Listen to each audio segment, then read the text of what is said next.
Hello बच्चों, आज हम हिंदी में पाठ 7 पढ़ेंगे परियों की दुनिया। इस पाठ में आपको परियों की दुनिया की कहानी दी गई है, तो चलिए हम पढ़ते हैं। पारुल एक जिद्दी लड़की थी।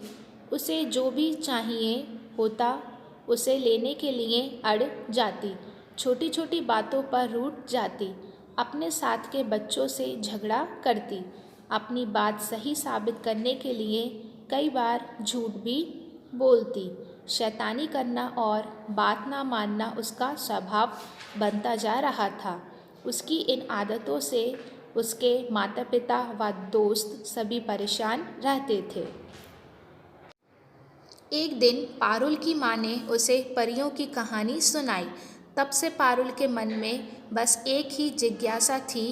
वह दिन रात यही सोचती रहती थी कि परियां कैसी होती हैं, परीलोक कैसा होगा। वह सोचती कि वहाँ तो बहुत मज़ा आता होगा। एक रात पारुल यही सब सोचते सोचते सो गई। रात में उसके सपने में एक परी आई। परी ने पारुल का हाथ थामा और उसे साथ लेकर परीलोक उड़ गई।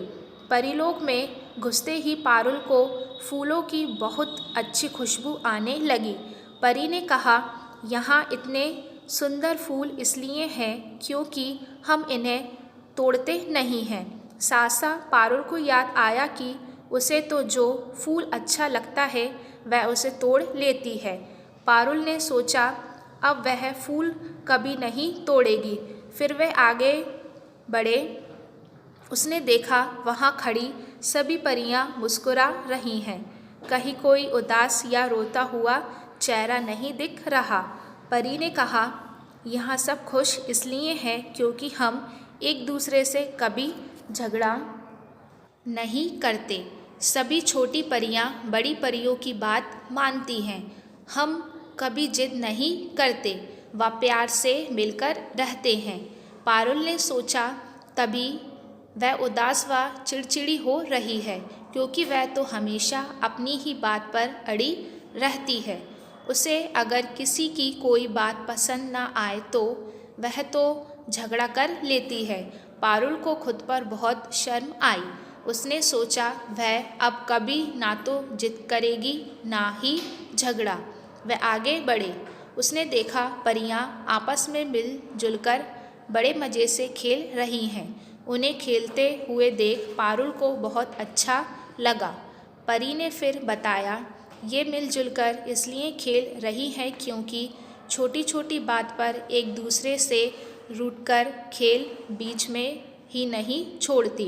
हम परियां एक दूसरे के मन को कभी ठेस नहीं पहुंचाती। पारुल की आंखों के आगे तुरंत वह दृश्य आ गया कि कैसे वह अपने दोस्तों से रूठकर खेल बीच में ही छोड़कर चल देती है, खेल में बेईमानी करती है और उसे यही सिद्ध करने के लिए झूठ भी बोलती है। उसे बहुत पछतावा हुआ। उसने अब कभी ऐसा ना करने का दृढ़ संकल्प किया। तो बच्चों, कैसी लगी आपको ये परियों की कहानी? हमें इस कहानी से यह सीख मिलती है कि हमारी जो भी जिद है उसे हमें त्याग देना चाहिए और आपस में प्रेम से और मित्रता से रहना चाहिए। उम्मीद है मुझे आपको ये कहानी पसंद आई होगी। Thank you.